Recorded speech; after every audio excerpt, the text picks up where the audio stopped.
She sold him a broken engine for $50. She did not know his name. She did not ask what he needed it for. She looked at the cracked iron on the pallet behind her, looked at the man and the small boy holding his hand, and she decided in that half second exactly what kind of person was standing in front of her. She was wrong. She was wrong in a way that would take 3 years and $30 million to fully reveal. $50, she said, as is. No returns. She pushed the invoice across the glass counter with one finger, the way a person pushes something they have already dismissed. The engine block sat behind her on a shipping pallet, a Cummins 4-cylinder diesel with a crack running the length of the lower manifold and oil residue baked black into the aluminum housing. The kind of piece a salvage yard keeps only because the scrap weight covers the cost of storage. The kind of piece nobody comes back for. The man on the other side of the counter held a boy's hand. The boy was maybe 6. His coat was slightly too large for him, and he gripped a juice box with both hands the way children hold things they are afraid of losing. The man did not argue about the price. He did not ask to examine the block more carefully. He pulled 2 20s and a 10 from a wallet that closed flat once the bills were gone and laid them on the glass without stacking them. The woman looked at the money, then at the man, then at the boy. She wrote the receipt by hand. She did not offer to help carry it out. Outside, in a lot where rainwater pooled in every crack and depression, the man loaded 160 pounds of fractured iron into the bed of a 2004 Chevy Silverado with rust eating along the rear wheel well. The boy climbed onto the running board and watched. The truck sank slightly on its springs under the weight. 3 years later, that engine block would sit under glass in a climate-controlled room at the United States Patent and Trademark Office, Exhibit A, the centerpiece of one of the most consequential thermal engineering patents filed in 2 decades. The licensing agreements built around it would be valued at $30 million. The woman who sold it never forgot the $50. She would carry it with her for a very long time. Before we go any further, I need you to do something for me. Drop your city in the comments. Tell me where you are watching this from, because the man in this story is the kind of person who lives in every city and never gets noticed. If you have not subscribed yet, do it now. Hit subscribe, ring that bell, and stay with me on this one. You are going to want to hear what a broken engine and a blue ink pen built when nobody was watching. His name was Julian Okafor. He had been taking things apart since before he could explain why he needed to. He grew up in a 2-bedroom apartment in Decatur, Georgia, the second of 4 children born to a nurse and a refrigeration repairman who serviced commercial units for restaurants across DeKalb County. The apartment carried the smell of compressor oil on weekday evenings and jollof rice on Sundays, and Julian could not have separated the two because both of them meant the same thing. Both of them meant home. His father brought broken equipment to the kitchen table the way other men brought folders and paperwork, compressor housings, expansion valves, corroded condenser coils wrapped in shop towels and spread across newspaper. Julian sat in the chair nearest the window and watched. He never asked to help. He simply watched until his own hands began to move on their own, turning a valve body the way his father turned it, feeling for the faint catch inside a seal ring the way his father's fingers searched for it without looking down. By 12 years old, Julian could identify a failing expansion valve by sound alone, standing in a restaurant kitchen with his eyes closed while the walk-in cooler cycled through compression. His father never commented on this. He simply handed Julian the next broken part. Julian studied mechanical engineering at Georgia Tech on a merit scholarship that paid tuition but nothing else. So he worked nights at a machine shop in Chamblee called Precision South, a small operation that built custom components for HVAC contractors across the metro area. The owner, a man named Gus Petridis, let Julian use the CNC lathe after closing in exchange for sweeping floors and locking the doors. Julian taught himself to program G-code on that machine, cutting practice blanks from aluminum bar stock until the tolerances he held by hand were tighter than what most trained machinists managed with digital assistance. He graduated in 2005 with a thesis on thermal cycling fatigue in cast iron engine housings. His advisor, Dr. Rina Watanabe, told him it was the most original undergraduate work she had evaluated in 9 years. She urged him to pursue a doctorate. He told her he needed to eat first. She laughed. Then she wrote 3 letters of recommendation that Julian kept in a manila folder he never discarded, even after the paper began to soften at the edges from years of being handled and opened and read again. He took a position at Pratt & Whitney's satellite testing facility in Columbus, Georgia. 4 years working on thermal management systems for auxiliary power units installed in military transport aircraft. The work was classified at the component level, which meant Julian could not publish findings, could not speak at conferences, could not build the kind of visible reputation that turned promising engineers into consultants with speaking fees. He did not care. The work itself was enough. He sat in a windowless lab on the 3rd floor of Building 7 and held engine components that had fractured under conditions no civilian system would ever face. He turned them under fluorescent light. He read the stress patterns the way a geologist reads layers in stone, where the metal split, why it split there and not somewhere else, what that split was trying to become if the thermal load had continued for another 100 cycles. He built an instinct for failure modes that did not match the computational predictions, and within 2 years he was the person every other engineer in that building called when something broke, in a way the models could not explain. He was 29. He was possibly the most quietly capable person working in a facility full of capable people. Almost nobody outside those walls had ever heard his name. He met Yemi at a conference in Atlanta he nearly skipped. She was a pediatric occupational therapist who wandered into the wrong ballroom searching for a session on adaptive equipment design and stayed because the speaker held her attention. The speaker was Julian. He was presenting on heat dissipation anomalies in cast aluminum housings to a room of 40 people, most of them reading email on their phones.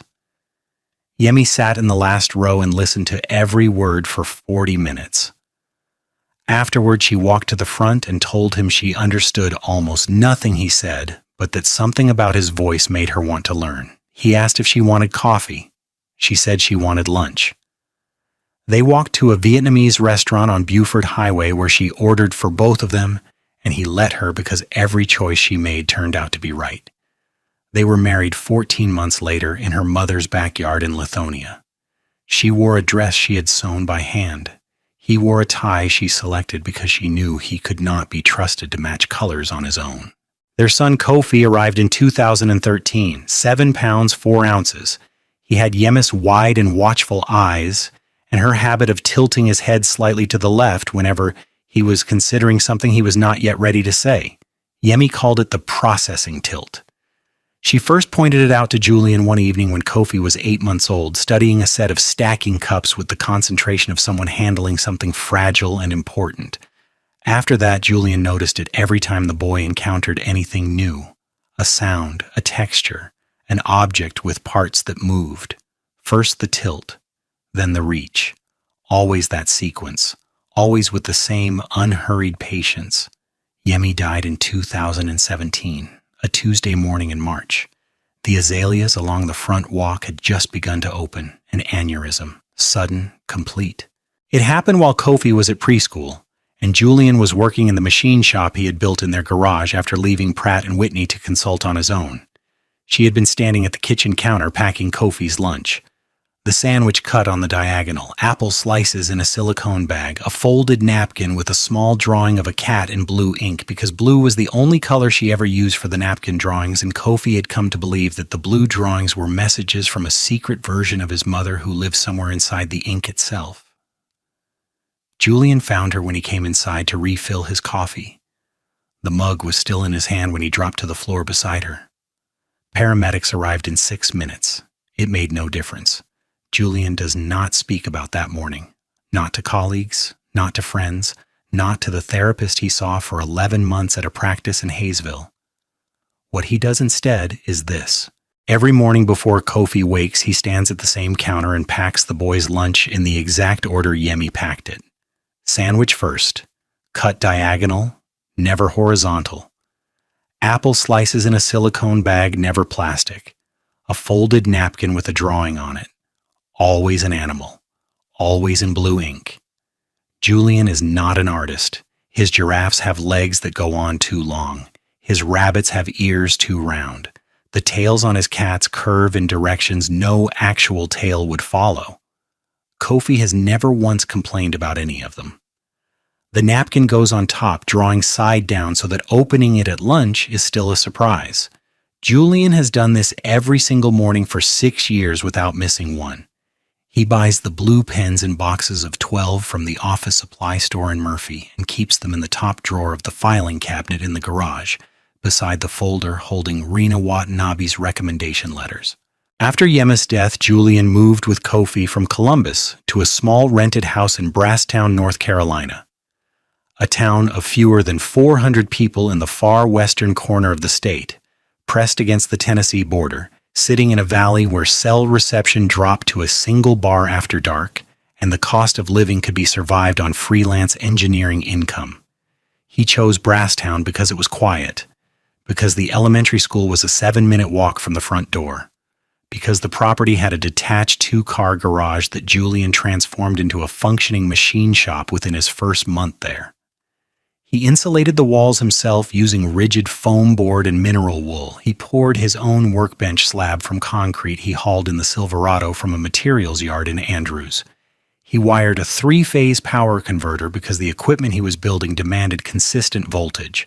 The landlord never questioned any of it because Julian paid rent on the first of every month and maintained the property better than anyone who had rented it before. That garage was where Julian lived his other life.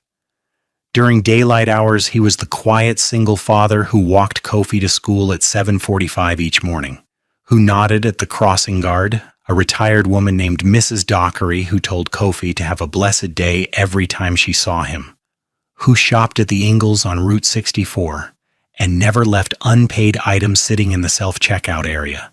He drove at the posted speed. He returned his shopping cart. He was the kind of neighbor people registered just enough to confirm he was not causing problems. But in the evenings, once Kofi was asleep and the house was still enough to hear the creek running behind the property, Julian crossed the yard to the shop. He worked on the idea that had been assembling itself inside his thinking since his years at Pratt & Whitney. A theory about thermal energy recapture in small displacement diesel engines. Every published study said it was thermodynamically impossible below a certain cylinder volume.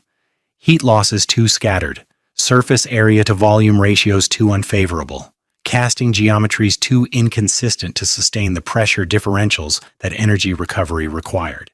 Every textbook confirmed it. Every computer simulation agreed. Julian believed they were all wrong. Not because he considered himself smarter than the people who wrote those textbooks, because he had held more broken engines in his hands than any of them had, and broken engines reveal truths that running engines keep hidden.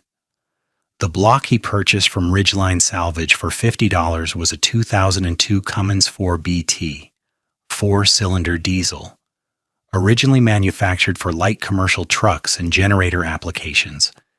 The crack along the lower manifold was precisely what Julian had been searching for, not despite the damage.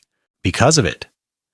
The fracture had formed at the exact junction where thermal stress met casting porosity, the exact location where his theoretical recapture chamber would sit inside a redesigned housing. An intact engine would have shown him nothing useful.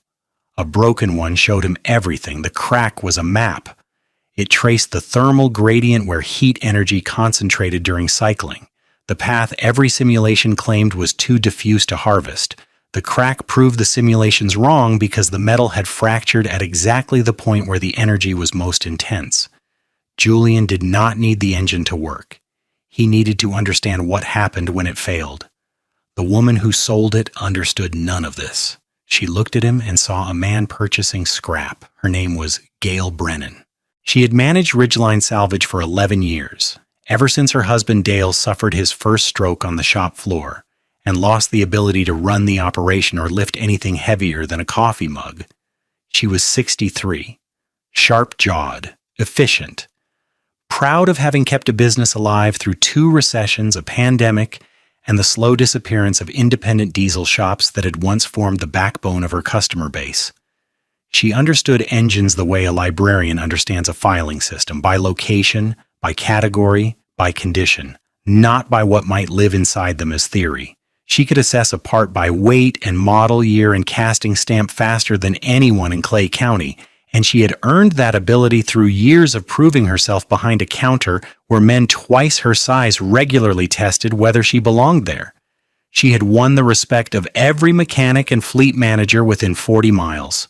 She had earned the right, she believed, to decide within seconds who deserved her time and who did not. Julian, she concluded within half a minute of his first appearance, did not deserve it. She had encountered men she believed were like him before.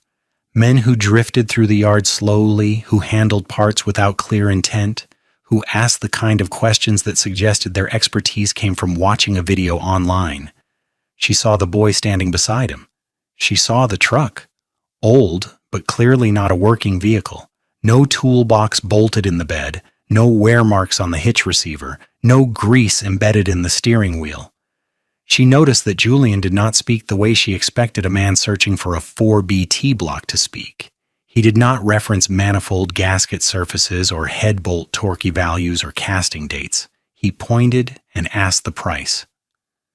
She read this as a man who did not know what he was looking at. She was mistaken. It was the efficiency of someone who already knew everything about that engine. What it was, what had failed, what the failure could teach him. He felt no need to prove any of that to the woman behind the counter. Gail could not have known what she was missing. And because she did not know, she filled the space with what came easiest. Assumption. Assumption moves fast. It feels certain. It wears the same clothes as experience, right up until the moment it turns into something else entirely. After that first purchase, Julian came back to the salvage yard twice in the following months. Once for a set of injector nozzles pulled from a scrapped 6BT Cummins. He needed them to test fuel atomization under modified intake pressures. Once to inquire about a flywheel housing listed on the yard's website, a component he required to finish a mounting assembly for his testing rig. Both times Gail met him with the same short, clipped manner she saved for customers she did not consider serious. She did not check the back for additional stock. She offered no alternatives when a part was out. She answered him with as few words as possible and turned her attention to the next person before Julian had finished speaking. The third visit changed things. Julian brought Kofi on a Saturday morning in October. The mountains along the Tennessee line had gone orange and deep red, and the autumn air carried that sharp, dry clarity that makes everything in the Appalachian foothills look more defined. The yard was active. 4 or 5 regulars moved through the diesel row in work boots and heavy jackets. A flatbed truck sat idling near the crane with its hazard lights blinking. Julian needed a very specific part. A bell housing adapter plate from a 1999 Cummins ISB. He walked straight to the row where it should have been organized by casting number. It was not there. He went back to the counter. Gail was deep in conversation with another customer, a man named Bill she obviously knew well. Julian waited at the end of the counter without speaking. She continued discussing a fuel pump core exchange with Bill for several minutes, as though Julian were not standing there. When she finally turned, she did not greet him. "You again?" she said. "What is it this time?" Julian described the part he was looking for. She did not check the computer. She did not reach for the binder of incoming salvage logs sitting on the shelf directly behind her left shoulder. She simply told him they did not have it. Julian asked whether she could look at the incoming log in case a recent arrival had not been entered into the system yet. Gail placed both palms flat on the counter. She looked at him with the expression of someone who believed she had been more than patient enough. "I do not have time to chase down parts for a man who bought one $50 engine block and now thinks he belongs here," she said. "This is a working yard, not some hobby shop." A mechanic standing near the register, someone Julian had never met, looked down at the floor and shifted his weight. Kofi, gripping his father's hand, looked up at Julian's face with the processing tilt. That slight leftward lean of the head that Yemi used to make whenever she was reading a situation she did not fully understand yet. Julian said nothing in response. He did not correct her. He said thank you. He walked out. Kofi walked beside him. The door swung shut behind them on the pneumatic closer Gale had installed herself 3 years earlier because the old one used to slam. He did not tell her that the work happening in his garage was building toward a thermal recapture system that 11 major diesel manufacturers would eventually compete to license. He did not tell her the $50 engine she considered worthless was the physical proof behind a theory valued at more than every piece of metal in her entire yard. He did not tell her because she never asked, and because telling her would have accomplished nothing beyond feeding his own pride, and Julian had stopped doing that a long time ago. He drove home. He made Kofi a grilled cheese for lunch. He drew a small blue elephant on the napkin for Monday morning. Then he went back to the garage, back to work. The project Julian had been constructing in his Brasstown shop for 3 years went by the name he had written in his own notebooks, the Okafor Thermal Recapture Loop. It would eventually be filed under United States Patent Number US 11,845,227B2. Formal title: Integrated Low Displacement Thermal Energy Recovery System for Sub-6-liter Diesel Engines. Thermal recapture as a concept was not something Julian invented. Recovering waste heat from an engine's exhaust and converting it into usable mechanical or electrical energy had been explored and deployed in large displacement diesel applications for decades. Caterpillar had built working versions into mining truck powertrains. Wärtsilä ran the principle through ship engines larger than apartment buildings. But every attempt to bring the technology down in scale, to apply it to the sub-6-liter engines used in light commercial trucks and agricultural machines and portable generators, had ended in failure. The published research agreed. At smaller displacements, the thermal gradient spread too thin. Surface losses overwhelmed any gains. Manufacturing tolerances became too demanding to justify the expense. The engineering consensus was settled. Julian believed the consensus was answering the wrong question. Every previous approach tried to bolt thermal recovery equipment onto an existing engine design. Heat exchangers, turbine assemblies, secondary fluid circuits, all of them adding mass and complexity and new points where things could break. Julian's thinking, the idea that had taken root during his time at Pratt & Whitney and crystallized the night he examined the cracked Cummins under his shop lights, was different. The recapture chamber should not sit outside the engine. It should exist inside the junction geometry. The connection point between manifold and block, the exact location where every conventional design surrendered its thermal energy to the open air, could be reshaped into a capture zone if the casting architecture was reconceived at the level of molecular stress behavior. The crack in the $50 engine had revealed why. The fracture line followed the precise thermal gradient where energy concentration peaked. The crack was not damage, it was a diagram. The metal had split at exactly the point where the energy most wanted to travel. The only other person who knew what Julian was building was Dr. Rina Watanabe, the same Georgia Tech professor who supervised his undergraduate thesis 17 years before. Rina now held tenure and consulted for 2 Department of Energy efficiency programs. She had published 3 widely referenced papers on thermal fatigue in ferrous castings. She tracked Julian's progress with the calm, unsentimental attention of a mentor who recognized early that she had found something exceptional and saw no reason to announce it to anyone. When Julian called her in late 2019 and described the system he was constructing alone in a garage in North Carolina, she went quiet on the phone for 11 seconds. He counted them. Then she said, "Send me everything you have. Do not send it to anyone else first." They worked in parallel for 3 years. Julian built prototypes and tested them in Brasstown.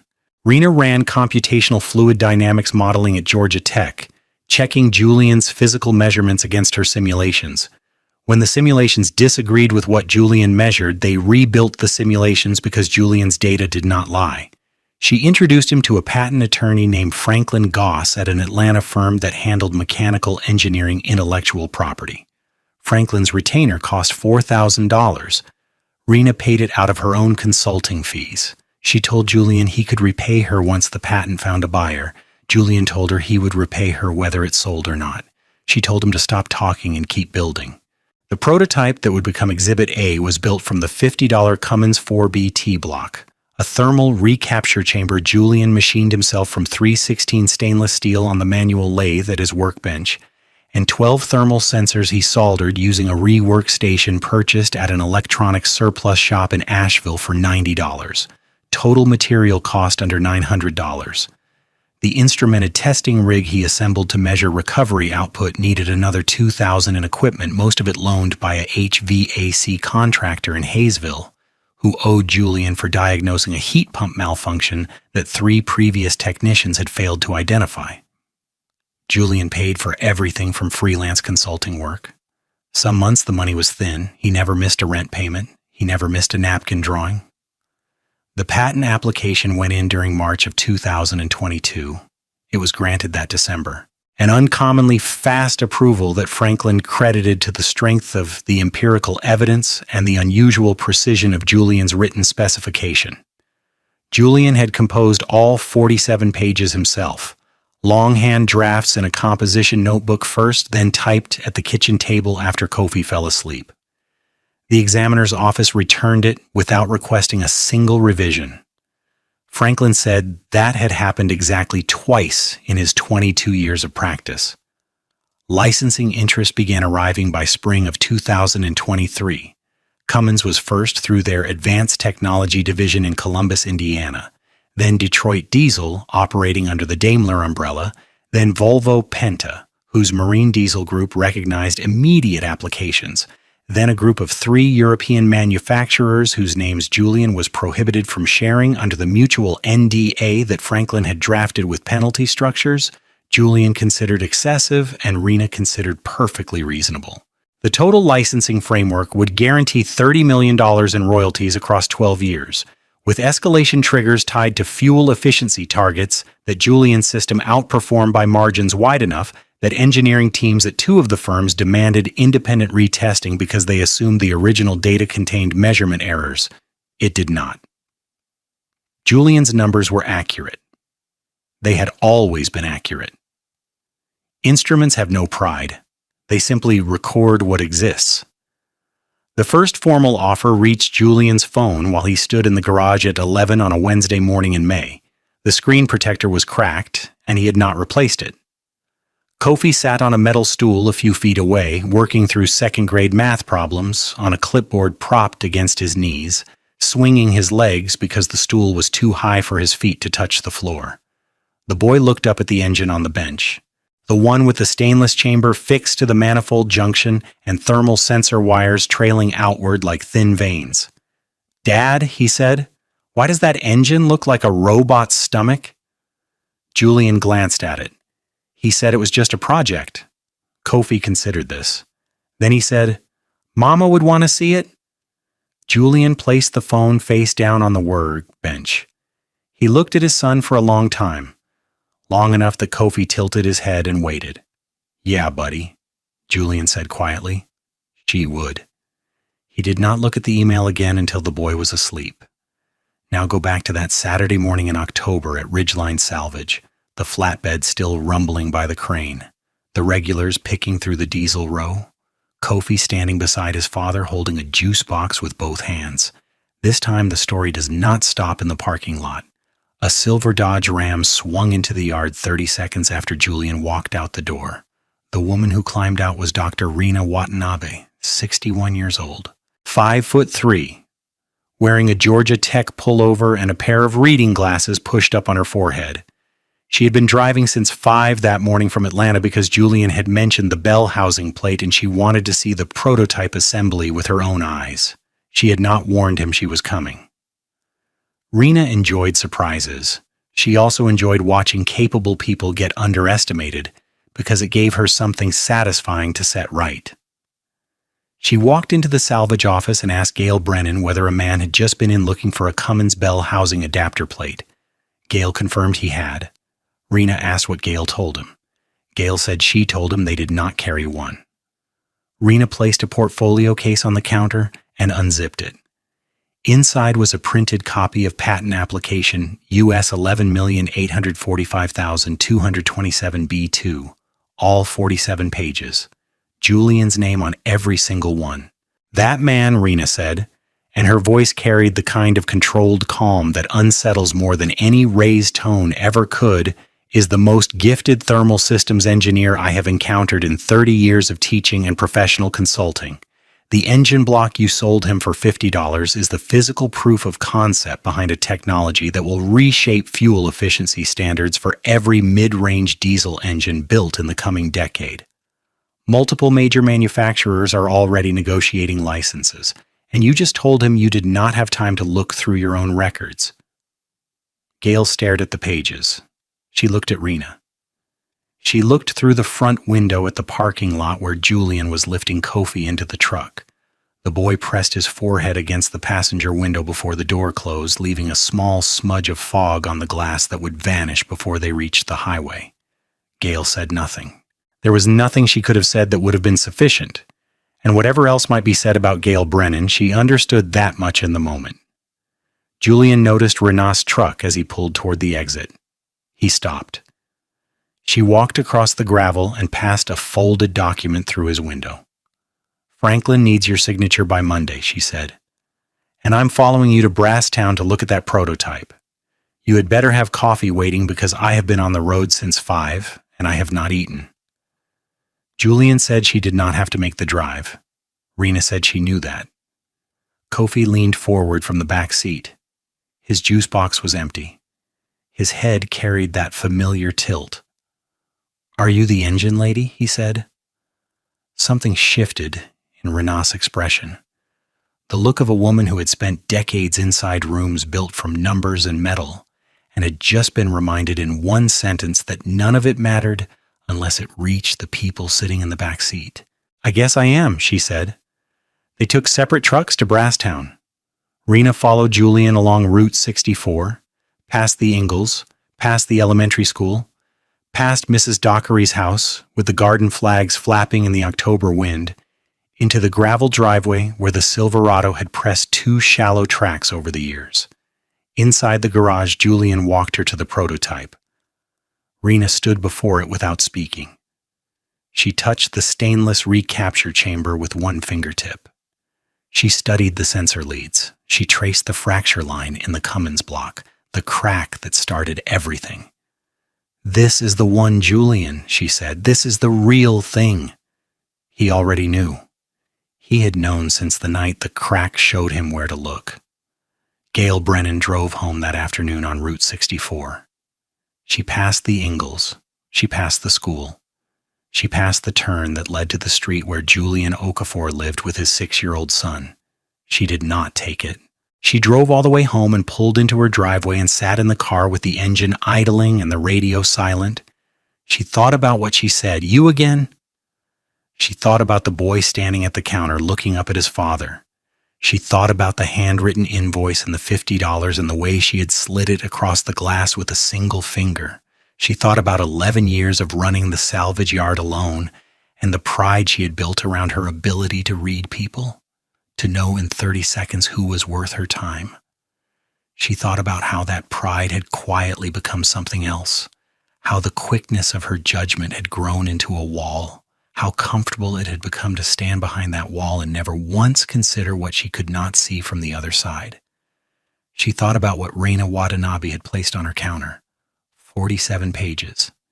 His name on every one. She went inside, fed the dog, made dinner for Dale, who sat in his recliner and asked how the day went. The way he always did. She said fine, the way she always answered. She did not mention Julian. She did not mention the patent or the woman who drove from Atlanta. She kept all of it to herself because she did not yet possess the right words for what was beginning to form inside her, the slow understanding that she had looked at a man and seen nothing, and that the emptiness she saw had never belonged to him. Julian drove Kofi to school Monday morning along the same route, parked in the same spot, walked the same path to the front entrance.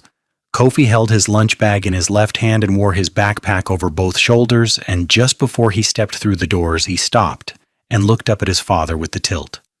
"Dad," he said, "are we going to be rich?" Julian lowered himself to the boy's height. He placed one hand on the backpack strap that had slipped and gently pulled it back into place. "We are going to be fine," he said.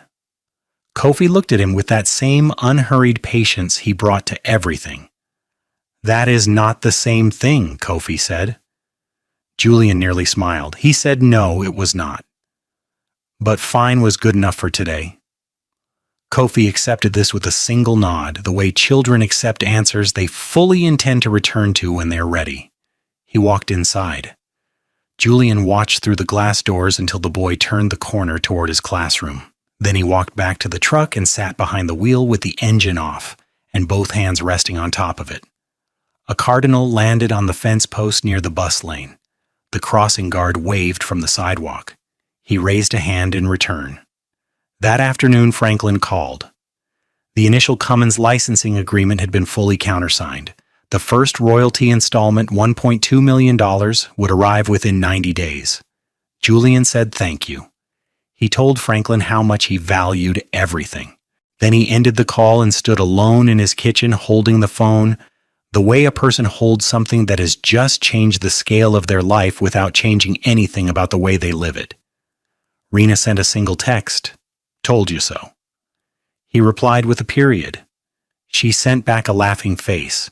It was the most either of them had expressed about $30 million. He picked Kofi up at 3:15. They drove home together. Julian made grilled cheese sandwiches and heated tomato soup from a can, and Kofi sat at the table and told him about a girl named Priya who could hold her breath for a full minute, and turned completely red doing it, but refused to stop. And Julian listened to every word as though nothing else he had heard that day carried the same importance. In the way that actually mattered, it did not. A letter came from the Department of Energy 2 weeks afterward. A formal commendation from the Office of Energy Efficiency and Renewable Energy, acknowledging the patent's potential contribution to national fuel efficiency standards. It was signed by a deputy secretary named Linda Chow, a name Julian had never seen before. He read it once at the mailbox. He folded it carefully. He carried it into the garage and placed it inside the manila folder in the top drawer of the filing cabinet. The same folder that still held Dr. Watanabe's recommendation letters from 2005. The folder was 20 years old now and worn soft along every crease. Julian did not replace it. He closed the drawer and returned to his bench. 3 weeks after the incident at the salvage yard, Gail Brennan's truck appeared in Julian's driveway on a Saturday morning. Kofi was out front drawing with sidewalk chalk. Circles he claimed were planets, but that looked more like eggs. Julian stood at the kitchen sink washing dishes. He spotted Gail's truck through the window before she had even shut the engine off, and he watched her sit motionless in the cab for a full minute before finally opening the door. She carried a casserole dish. Green bean casserole. The kind assembled from canned cream of mushroom soup and topped with fried onions, the kind of thing people bring to a door when they know they need to bring something but cannot figure out exactly what. Julian dried his hands on a towel and opened the front door before she had a chance to knock. She stood on the porch gripping the dish with both hands and told him she had made too much food. She said Dale could not eat the way he used to and it would only go to waste. She did not apologize. She made no mention of the patent, the engine, Rena Watanabe, or the words she had spoken on a Saturday morning in October. She held the dish forward and looked at a spot near Julian's shoulder, the way a person looks when they are not yet ready to meet the eyes of someone they misjudged. Julian accepted the dish. He said thank you. He said she did not have to do that. She said she knew she did not. They stood together inside a silence that had weight to it, not emptiness. Something full of things that had not yet found their way into language. Gail turned toward the steps. Kofi came up the porch with chalk dust on his hands and looked at Gail. He studied her face with the same direct and unhurried attention he gave to everything. The tilt came first, then the question. "Did you bring that because you feel bad?" he said. It was not meant to hurt. It was the honest question of a boy who made sense of the world by asking it to explain itself. A boy who had not yet learned that adults prefer questions built with enough room inside them to hide. Gail looked at Kofi. She opened her mouth, closed it, looked at Julian, looked back at the boy. "Yes," she said. "I think I did." Kofi nodded once. A small, clean motion. The nod of someone who has received a piece of information and filed it exactly where it belongs. He turned and walked back to his chalk. Julian watched Gail move to her truck. She did not turn around. The door shut. The engine started.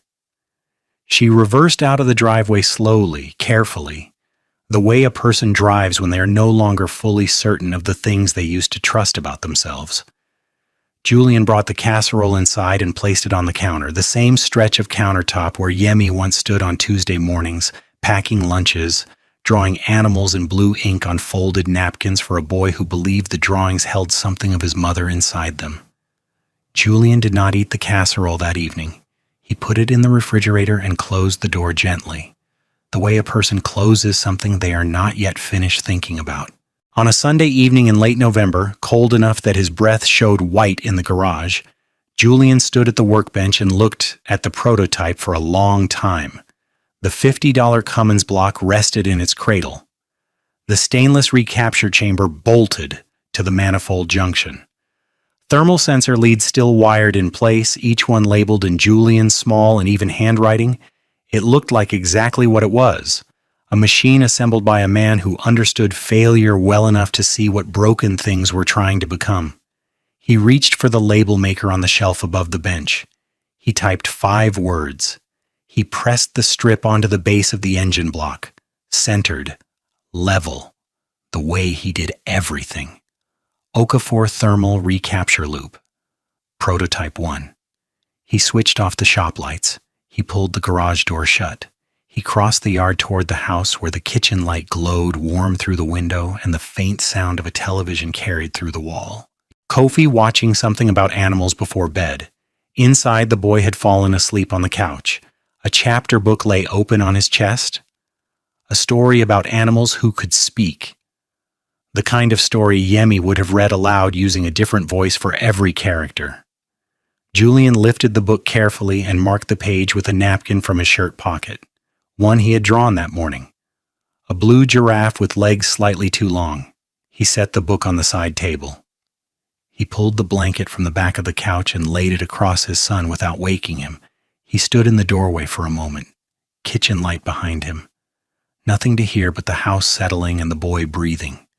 Cold air still on his jacket from the walk across the yard, the label maker on the workbench, the casserole in the refrigerator, the folder in the filing cabinet, the box of blue pens, the cracked engine that had shown him where to look. He walked to the counter and filled his thermos for the morning.